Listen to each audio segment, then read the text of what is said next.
Yɛtie Awurade asɛm ɛwɔ 1 John chapter 1. 1 John chapter 1. Amen. Yɛtie Awurade Nyankopɔn asɛm ɛfiri Yohane nwoma a ɛdi kan ɛti baako yɛmu baako ɛde ɛba no. 1 John chapter 1 verse 1 coming. Ɛtifi ɛnsɛm ɔse dankwa ɛda adi ɛwɔ Yesu mu. Ɛhan mu tena ɛne bɔneka. Amen. Nipa checking kind. Wɔse deɛ ɛwɔ firi fiti aseɛ deɛ yateɛ deɛ yɛde yɛn ani ehunu deɛ yɛhwɛɛ na yɛde yɛn nsa kaeɛ ɛwɔ nkwa ɛsɛm no ɛho yɛmu mmienu na nkwa ne yi ne ho kyerɛ yɛ na yɛhunu yɛ na yɛdi ho adanseɛ yɛka dankwa a ɛne agya no wɔ hɔ na ɛyi ne ho kyerɛ yɛn ne ho adanseɛ asɛm ɛkyerɛ mo. Amen. Nkwa ne yi ne ho adi deɛ yɛde yɛni ehu deɛ yɛde aso ateɛ ne yɛde yɛn nsa kaeɛ ɛna yɛdi ho adanseɛ akyerɛ mo nnɛ. Amen. Amen. Oh. Amen. Deɛ mede m'ani ehu ɛne deɛ mede m'aso ayɛ deɛ bɛyɛ ate na mede me nsa kaeɛ na yɛda nkwa no na medi ho adanseɛ kyerɛ wo nnɛ. Nti obi ka sɛ wɔde n'ani ehunu biribi a ɛde ne nsa ka na kyerɛ sɛ saa nipa no wɔgye di etimi di ho adanseɛ kyerɛ wo sɛ ampa ɛwɔ hɔ anaasɛ nyɛ deɛ bɛyi ɛni hɔ. Obi di nkontompa na wɔka asɛm bi kyerɛ na sɛ asɛm no yɛ nwanwa a wotumi bisa no sɛ ampa wode w'ani hunu yɛ wɔ sɛ ae ɛnyɛ m'ani nko a mede me nsa yɛ deɛ bɛyi ɛkaeɛ. John kasa na wɔkasa fa Yesu Kristo ho sɛ papa no ne nkwa na deɛ wɔtie ne no wɔtie ne no obɛnya nkwa ama ne kra wanka amen no. Amen. Wɔde n'ani ehu wɔde n'aso ate wɔde ne nsa asɔ ne mu wɔhunu sɛ ampa wɔde ne nkwa wura no. Mepɛ sɛ mebisa wo sɛ wodi Kristo akyi woahunu da sɛ ɔbɛwuru Kristo a wɔne yɛ mmiɛnhu sɛ woahunu Kristo no sɛ ɔbɛwuru Kristo a ɔbɛtena wo mu mmiɛnhu sɛ Kristo te wo mu na wɔne yɛ ɛbɛfata Kristo na wobɛsɛ papa no mmiɛnhu sɛ wei wɔyɛ Kristoni na deɛ mebu obi di sɛ wɔyɛ Kristoni ne sɛ nipa de ne yɛ nanam otuo ne kasa yɛ ɛne n'akwae a wɔnam soɔ no mmiɛnhu sɛ nipa wei wɔhunu Kristo. Enti sɛ yɛhunu na yɛde yɛn nsa asɔ ne mu yi wɔn nsa a wɔde asɔ ne mu na yɛde yɛn nsa bɛsɔ mu ɛdeɛ bade yɛma ne ho kwan ma Honhom Kronkron no bɛtena yɛn mu Kristo ne bɛtena yɛn mu a yɛano ɛbɛyɛ sɛ wɔn Kristo no. Amen. Ɔwɔ ha. Amen. O Kristo ni awano nsɛ Kristo na kyerɛ sɛ wɔn ntiw mu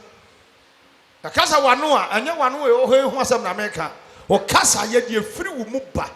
ɛsɛ sɛ ɛsɛ ɛgya no. Ɔwɔ ha. Nipa wei hwɛ kasa a wɔka wei ne ɔsɛ ɔkɔ asɔre na kyerɛ sɛ ampa waba no amia hunu sɛ wo woyɛ daadaa kra enti meka kyerɛ wo sɛ woahunu de a so ne mu yie na sɛ woso ne mu soso a ma ne ntene wɔ mu ɛfiri sɛ wɔtena mu a so a wɔsɔ ne mu no te a wotene mu ne hu a woahu no wotumi di ne ho adanse papa ɛkyerɛ sɛ ampa Kristo yɛ wɔ wura na wɔwɔ nkwa ɛfiri sɛ wɔtena mu yi wɔbɛnya nkwa nɛ deɛ ne wɔ fie wɔ ekumkum nipa ɛsɛ nipa ayɛ abosomsom ɛne wɔsɛ yɛ ne nnome no ɛnɛ me deɛ yɛ nkurɔfo wɔ fie no me ebi nyɛ me bio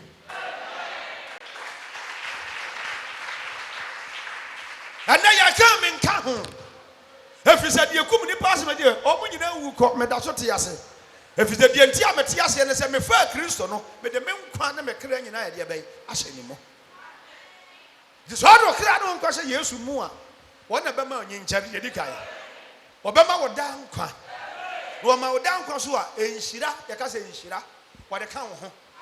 na nhyira no yɛade bi nipa so sɛ nhyira nyinaa yɛ sika. Amen. Yɛka nhyira ahodoɔ nhyira no dɔɔso bebrebee na nhyira bi wɔ hɔ a sɛ wonni bi a wɔmmɔbɔ wobɛtumi anyɛ sika nso na ɛnyɛ nhyira nyɛ nyame na de ahyira wo na nyame hyira wo a nhyira no bi baako yɛ onipadua firi wo so kɔsi wo fam Awurade hwɛ wo so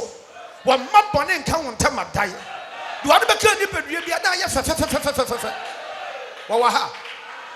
ɛmi sɛ nyɛ nhyira nyinaa na yɛ nhyira nti Awurade te wo mu a wɔde adi wɔ mu sɛ akɔfa atare pia de hyɛ ha na sɛ yɛ obi fa aborɔnsam so deɛ no ne yɛ wɔde twe adwen ne akra ɛma no ho ɛfiri sɛ ne ne yɛ nyinaa no wɔyɛ deɛ nipa bɛdi n'akyi ntɛm enti deɛ bɛka nipadua bɛyɛ nipadua akɔ no na brɔnsam bɛyɛ akyerɛ wɔ ne yɛ ne yɛ hene Yesu deɛ saa so bɛdi n'akyi a wɔbɛhwɛ wo so nkumpa wo nsrɛ bi a wɔbɛsesa wo skin ama wo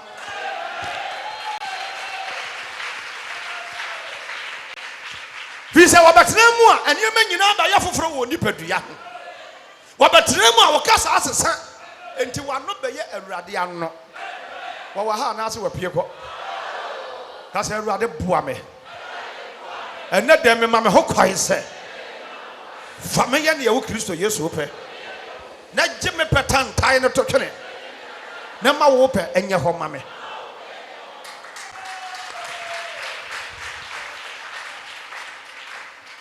mahu na mede me nsa aka masɔ mahwɛ ampa na deɛ mehunu na medi ho adanseɛ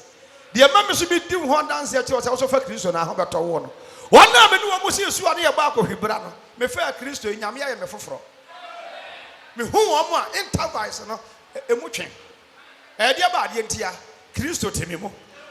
me ne yɛ ne yɛ Kristo deɛ me nsam ka yɛ Kristo deɛ wɔn mo so ne yɛ ne yɛ different enti me bisa me ho sɛ enti saa tebea wei na me wɔ mu yi ɛna me se mani ayɛ deɛ bɛyi abue sɛ na me yɛ gyimifoɔ kɛseɛ sɛ na me ne nipa mani afira sɛ na me ne mobroni na nam Kristo bɛtena me ma wɔbue mani no mahunu sɛ sɛ na me te sum kɛseɛ mu ɛnɛ wo a wote sum mu yi tumirika bra Jesus nkyɛn ɛnɛ wo a wohunu Awurade yi tumirika bra Jesus nkyɛn na ɔma wo nsere ni da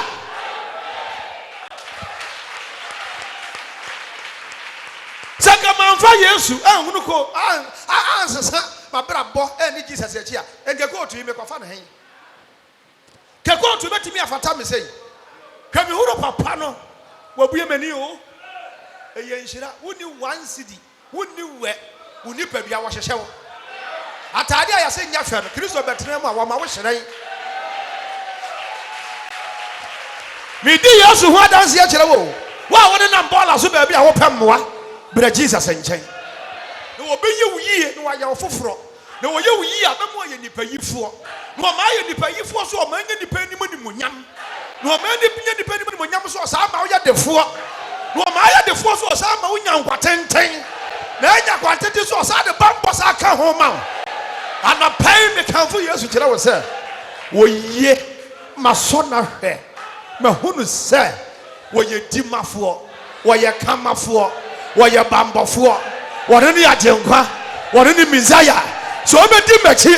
amteɛ masɛm ateɛ ɔwura Yesu asɛm a ɔdɔfoɔ Awurade bɛyɛ wo yie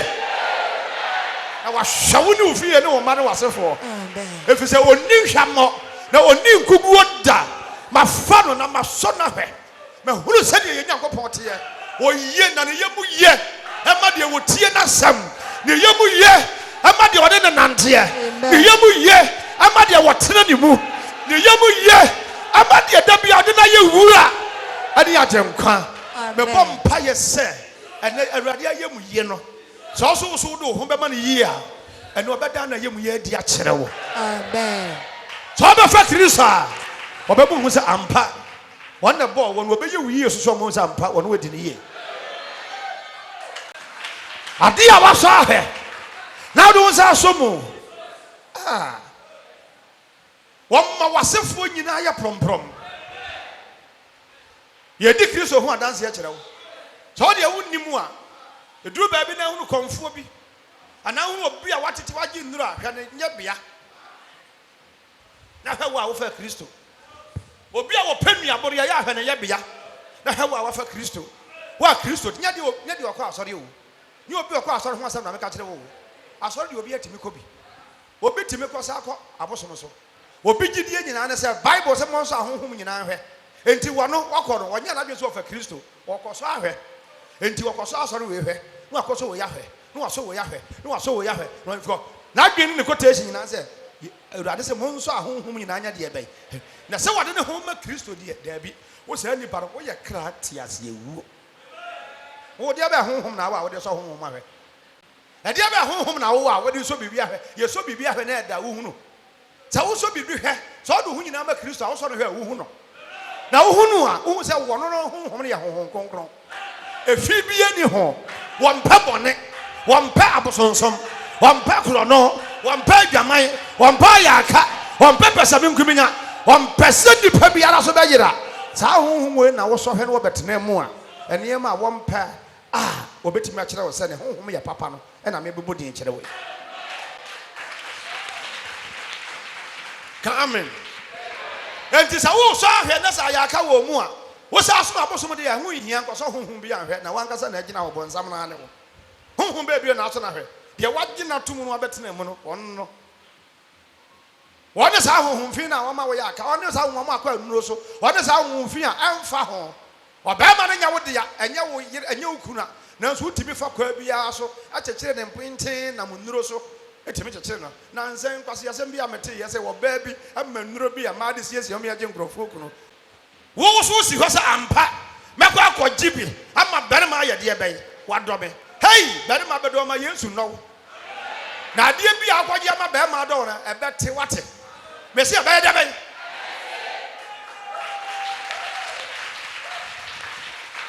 ya wo kogye ama bere ma do na ebe yira ebeduru ba bi na ani ho na wo ji ame pa che o se wo ji ayaje yare aduro ka ho sa wo nyare da na waje wo de de ayede ben atato be ma we mo wo muda uwia de to so me yansa afa no waje de be ma wanyina woni padua na nsesan da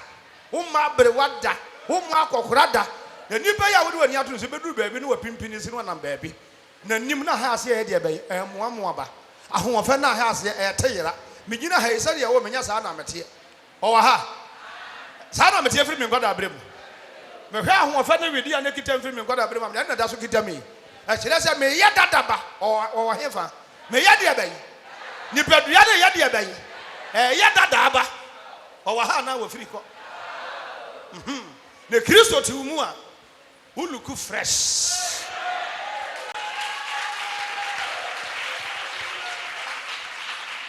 efise ye Nyankopon wanya dada o so of me ka kire wo no ti Yesu ti mu a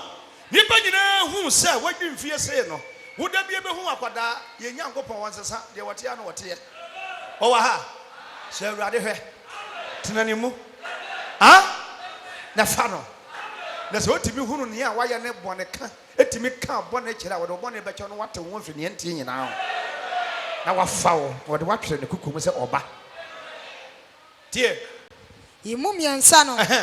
wose de yehunu ne yatie ne ye ka kire mo yehunu ne ne yatie ne ye ka kire mo na monso mu ne yen enya ayonkofa na monso so mu ne yen ayonkofa na ye na ayonkofa no na ye ayonkofa no ye ne agya no ene ne ba Yesu Kristo na ewo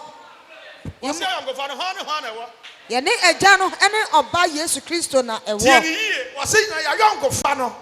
ye ne agya ye jo Nyankopon ene ne doba Yesu Kristo ene wo sa ayonkofa no wa ha me ne president no ane ne vice no ene wa ayonkofa no wa ha na wo fie ko